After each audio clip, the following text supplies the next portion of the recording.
جو سوال ہے وہ یہی ہے کہ کیا یہ غیر مقلد فرقہ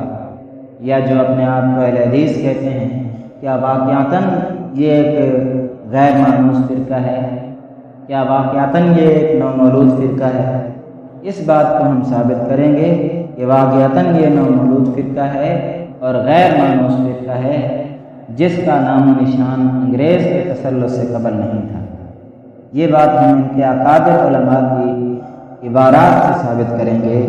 جو یہی کہتے ہوئے نظر آتے ہیں کہ یہ غیر مانوس فرقہ ہے، اور ہندوستان کے اندر سرکاری سطح پر بھی مسئلہ کی حنفی رائج ہے۔ ہندوستان کے بادشاہ، امراء، وزراء، قاضی، فقہاء اور مفتیان کرام اور فصحاء، بلغاء، محققین، یہ سب حنفی مسلک سے تعلق رکھتے تھے، ان میں سے کوئی بھی غیر مقلد نہیں تھا۔ اس بات کی تائید کرتے ہیں مولانا نواب صدیق حسن خان سے۔ وہ فرماتے ہیں کہ خلاصہ حال ہندوستان کے مسلمانوں کا یہ ہے کہ جب سے یہاں اسلام آیا ہے، چونکہ اکثر لوگ بادشاہوں کے طریقہ اور مذہب کو پسند کرتے ہیں، اس وقت سے آج تک یہ لوگ مذہب حنفی پر قائم رہے اور ہیں، یعنی انگریز کے آنے تک یہ لوگ مذہب حنفی پر قائم رہے اور ہیں، اور اسی مذہب کے عالم اور فاضل اور قاضی اور مفتی اور حاکم ہوتے رہے، یہاں تک کہ ایک جمع غفیر نے مل کر فتاوی ہندیہ جمع کیا، اور اس میں شاہ عبد الرحیم صاحب، والد بزرگوار حضرت شاہ ولی اللہ صاحب دہلوی بھی شریک تھے۔ یہ ترجمان وہابیہ اور صفحہ 20 پہ یہ انہوں نے لکھا ہے، ترجمان وہابیہ نواب صدیق حسن خان صاحب کی ہے۔ تو اس سے یہ بات واضح ہو گئی کہ ہندوستان میں غیر مقلدیت کا وجود انگریز کے تسلط سے قبل نہیں تھا۔ ہندوستان کے اندر یا تو حنفی تھے یا کچھ نہ کچھ شیعہ بھی تھے، شیعہ لوگ بھی تھے۔ یہ بھی نواب صدیق حسن خان صاحب بھی دوسرے مقام پر لکھتے ہیں، وہ کہتے ہیں کہ ہندوستان کے مسلمان ہمیشہ سے مذہب شیعہ یا حنفی رکھتے ہیں۔ تو یہی بات ثابت ہوئی کہ غیر مقلدیت کا وہاں وجود انگریز کے تسلط سے قبل نہیں تھا۔ اگر یہ غیر مقلدین ہندوستان کے اندر موجود ہوتے تو نواب صاحب ان کی طرف بھی ضرور اشارہ کرتے، اور اس کی تائید مولوی محمد شاہ جہاں پوری بھی کرتے ہیں۔ وہ بھی یہی کہتے ہیں کہ ہندوستان کے اندر یہ فرقہ ایک غیر مانوس فرقہ ہے۔ تو بہتر یہی ہے میں اسی کی عبارت پڑھ کے آپ کو سنا دوں جو انہوں نے الارشاد الی سبیل الرشاد کے اندر لکھی ہے۔ وہ فرماتے ہیں کچھ عرصہ سے ہندوستان میں ایک ایسے غیر مانوس مذہب کے لوگ دیکھنے میں آ رہے ہیں جس سے لوگ بالکل ناآشنا ہیں۔ پچھلے زمانہ میں شاذ و نادر اس خیال کے لوگ کہیں ہوں مگر اس کثرت سے دیکھنے میں نہیں آئے، بلکہ ان کا نام ابھی تھوڑے ہی دنوں سے سنا ہے۔ اپنے آپ کو تو اہل حدیث یا محمدی یا موحد کہتے ہیں، مگر مخالف طریق میں ان کا نام غیر مقلد یا وہابی یا لامذہب لیا جاتا ہے۔ تو مولانا صاحب کی تحریر سے یہ بات صاف ظاہر ہو گئی کہ ہندوستان میں اگر یہ غیر مقلدیت کا فرقہ قدیم سے چلا آ رہا ہوتا تو مولانا صاحب اس فرقے کو غیر مانوس فرقہ نہ کہتے اور ناآشنا فرقہ نہ کہتے کہ لوگ اس فرقے سے ناآشنا ہیں، یہ بات حضرت صاحب نہ فرماتے ہیں۔ اور اسی طرح شیخ الکل فی القول شمس العلماء مولانا نذیر حسین دہلوی، یہ اس کے استاد مولانا عبدالخالق صاحب، وہ بھی فرماتے ہیں تنبیہ الصالحین کے اندر کہ بانی مبانی اس فرقہ نو احداث یعنی غیر مقلدین کا عبدالحق بنارسی جو چند روز سے بنارس میں رہتا ہے، اور حضرت امیر المومنین سید احمد شہید نے ایسی حرکات ناشائستہ کے باعث اپنی جماعت سے اس کو نکال دیا، اور علماء حرمین شریفین نے اس کے قتل کا فتویٰ لکھا، مگر کسی طرح وہاں سے یہ بچ کر نکلا۔ یعنی علماء اس کی ایسی گندی حرکات عبدالحق بنارسی کی جو فرقہ غیر مقلدیت کا بانی ہے، اس کی ایسی ناشائستہ حرکات، ایسی گندی حرکات کی جس کے باعث سید احمد شہید نے اس کو اپنی جماعت سے نکال دیا، اور یہ سعودی حکومت نے اس کے قتل کا بھی فتویٰ دیا، لیکن سعودی حکومت کے ہاتھوں یہ کسی طریقے سے بچ کے نکل آیا۔ اور اسی طرح یہ ایک مسلمہ حقیقت ہے کہ جو لوگ اور جو فرقہ جو قوم پہلے سے موجود ہوتی ہے تو اس کی کوئی علامات، کوئی نشانیاں، کوئی آثار ہوتے ہیں جو اس کی قدامت پر دلالت کرتے ہیں، اس کے قدیم ہونے پر دلالت کرتے ہیں، لیکن ہم دیکھتے ہیں کہ غیر مقلدین کی کوئی ایسی نشانی نہیں ہے جو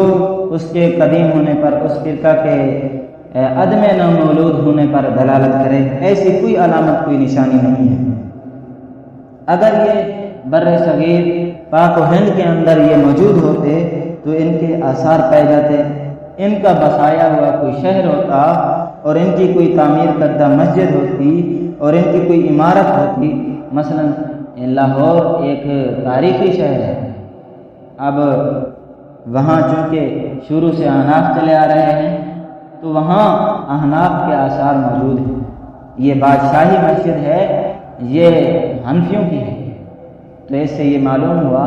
کہ اس تاریخی شہر کے اندر احناف کی مسجد یہ احناف کی قدامت پر دلالت کرتی ہے۔ اور اسی طرح جہاں لاہور کے اندر سید الاولیاء حضرت علی اجویری رحمۃ اللہ علیہ کا مزار مقدس ہے، اور یہاں مسجد ہے جس کو مسجد وزیر خان صاحب کہتے ہیں، تو یہ آثار قدیمہ ہیں احناف کے۔ لیکن اس کے برعکس سارے ہندوستان میں غیر مقلدین کی کوئی مسجد نہیں ہے۔ سب سے پہلی مسجد چینیاں والی، لاہور کے اندر جو مسجد ہے چینیاں والی مسجد ہے، جو انگریزی دور کی یادگار ہے۔ انگریز کے دور سے پہلے یہ مسجد بھی نہیں تھی، اور یہ وہی مسجد ہے جس کا خطیب مشہور منکر حدیث عبداللہ چترالوی، جو پہلے غیر مقلد تھا اور بزرگوں کو گالیاں دیا کرتا تھا، خصوصاً حضرت امام اعظم ابو حنیفہ رحمۃ اللہ علیہ کو گالیاں دیا کرتا تھا اور اس کی شان میں گستاخی کیا کرتا تھا، تو اللہ کا اس پر ایسا قہر و غضب نازل ہوا، اللہ نے اس کو گمراہی کے گڑھے میں پھینک دیا، تو یہ منکر حدیث ہو کر مرا۔ حضور اکرم صلی اللہ علیہ وسلم نے فرمایا کہ من عادی لی ولیا فقد آذنتہ بالحرب، کہ جس شخص نے میرے ولی سے عداوت کی اس کو میرا اعلان جنگ ہے۔ تو انہوں نے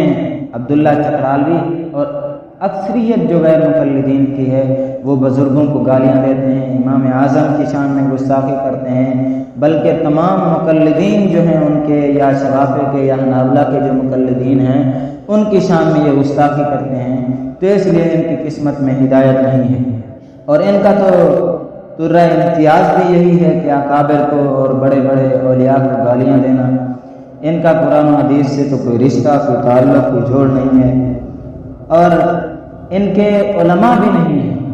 امرتسر میں مولانا عبدالجبار غزنوی سے پہلے اور بھوپال میں نواب صدیق حسن خان صاحب سے پہلے کوئی نہیں ہے، دہلی میں مولانا نذیر حسین صاحب دہلوی سے پہلے کوئی نہیں ہے غیر مقلد، بنارس میں عبدالحق بنارسی سے پہلے کوئی غیر مقلد نہیں ہے، اور سیالکوٹ میں مولانا محمد ابراہیم سیالکوٹی سے پہلے کوئی غیر مقلد نہیں ہے۔ کوئی ایسا ہے